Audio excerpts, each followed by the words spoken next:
मेरा आवाज शायद पता नहीं आया है।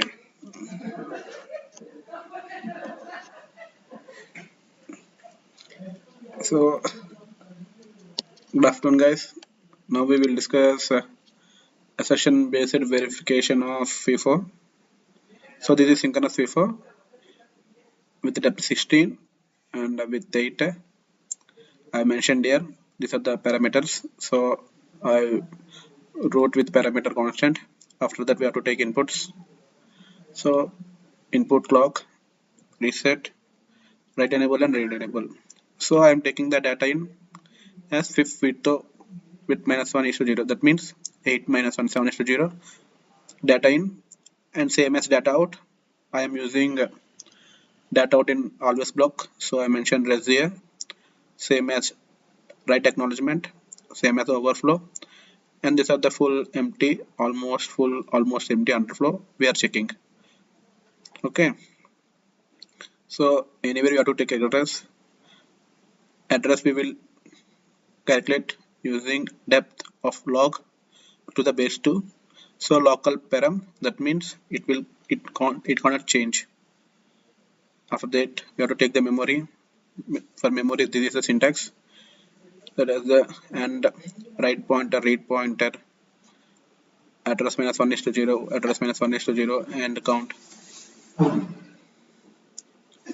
Now we will write FIFO code. So first I am writing the write code and after that read code. So now we will check the write. So always at the rate of the positive to the clock and negative reason sync. If a reset and begin, that means if reset is on, I am doing this register as 0. If it is not 0, if write enable is on, I will write, and it is not should full, then only we can write. FIFO should not be full. If it's this condition satisfies,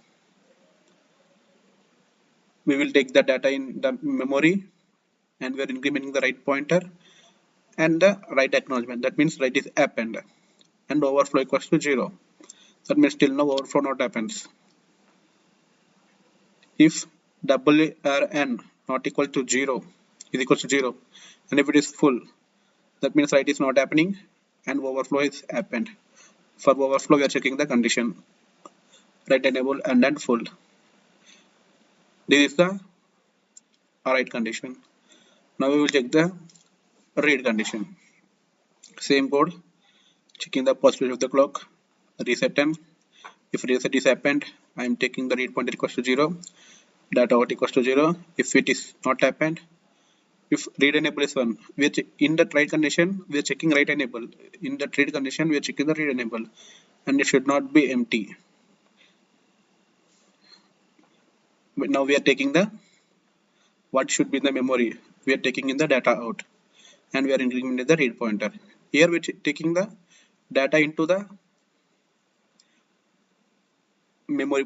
Now here read, we are taking the memory into the data out. Here incrementing write pointer, here incrementing read pointer.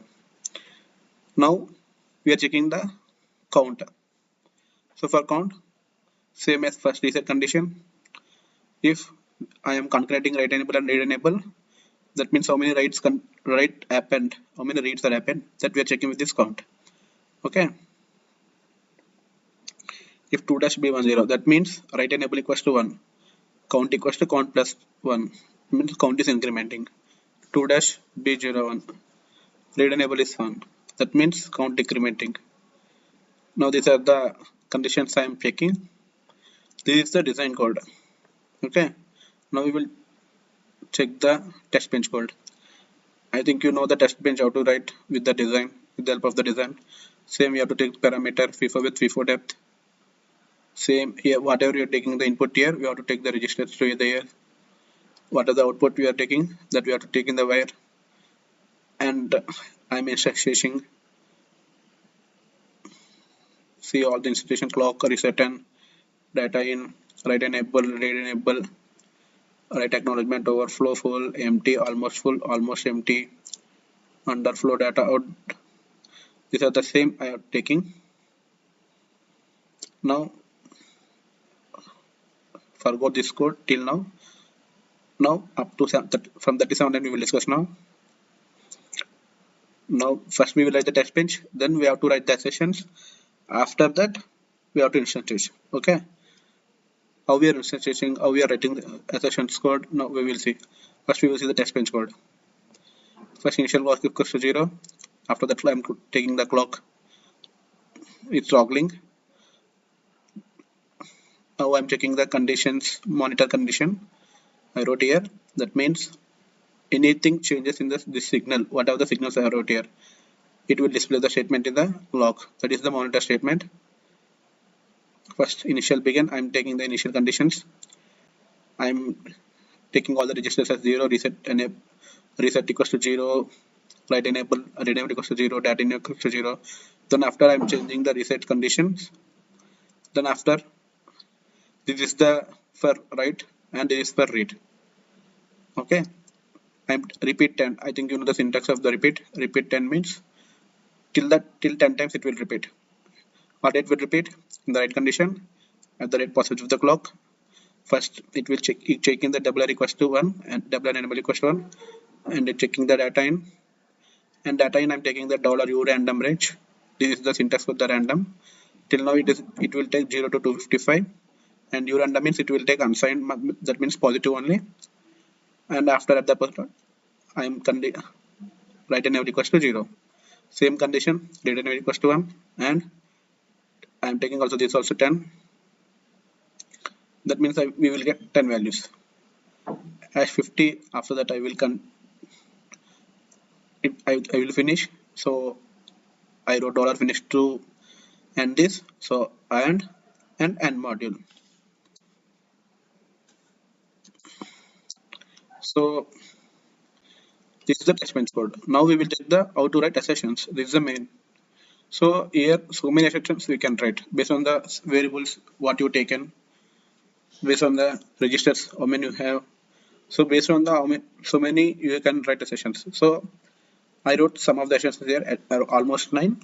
These are the main. So in assertions we have to take input only. We don't have output. What are the signals you are taking, what are the registers you are taking, that you have to mention with input only. So I wrote all the assertions here. So here I am using terminology P1, P2, P3, P4. Okay, so first we'll check the property P1. Always at the positive of the clock. That means first assertion I'm checking is whenever the reset is happening, my enable should be 0. That only we wrote right here. Whenever the reset happens means an enable should be 0. Now I am asserting this. If it is true, it will P1 pass. Otherwise, it will throw an error. Same as write enable, we are checking the read enable. Property P2, there is a positive of the clock. When a reset is happened, read enable should be 0. Same as asserting here, display statement, error statement. Now we will write property 3. Now from property 3, we will check write conditions first. Okay. Now I am disabling the reset conditions. For disabling the reset, we have to write disable IFF or the signal we have to disable. So I am disabling the reset here. And whenever WR and full, that means we are writing. That means acknowledgement should be right. So WR acknowledgement received after valid write. If it is not done, it will throw an error. Same, we will checking the W pointer is incrementing or not. So I'm writing in the P4 at the positive of the clock. Disable if statement reset.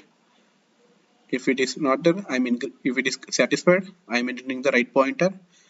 Right pointer, you can observe here $pass right pointer +1. That means now present value of right pointer, it should be more than the +1 right pointer. It should be more than 1.1 compared to the past right pointer. This is the syntax meaning. Asserting here If it is right pointer is incremented, otherwise but not incremented. Same as right. Now we will check the read. If it is not empty, if not unexpectedly empty. So same read pointer is also incrementing or not. If read enable is not, if read enable and empty are, it is not empty, satisfied. And P6, whenever the reset is, this is the P7. Whenever in this, whenever the reset is down, that means count equals to 0. That means count should not be incremented, count should not be decremented because reset and signature is activated. Now I'm setting here. Now whenever the right condition, this is the right condition. So if it is satisfied, my count is incrementing or not. That count dollar first count plus 1. So it is incrementing. If it is incrementing, I'm setting here. It will display this statement. If it is not incrementing this statement, same as disable if understand, I'm checking the read condition. If read enable and empty, that means if the read condition is satisfied, I am decrementing the count, my count. Count equals to dollar first count minus 1. I'm doing the accession. After that and module. So we are taking the module as asset for it. This asset FIFO we have to insertion here. Bind this FIFO we have to write here. This FIFO we have to write here. And asset FIFO. Asset FIFO name where you got, where you written asset FIFO. Asset FIFO. This is the DUT one. So that's why I'm inserted DUT. After that same our we wrote the signals here. We have to write the signals here. Always use the positional mapping so that you will not get confusion and you will not get any error. So now we wrote the code. Now we will check.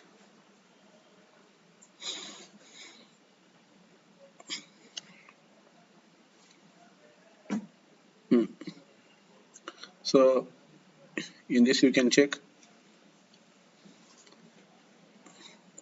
Okay, thank you guys.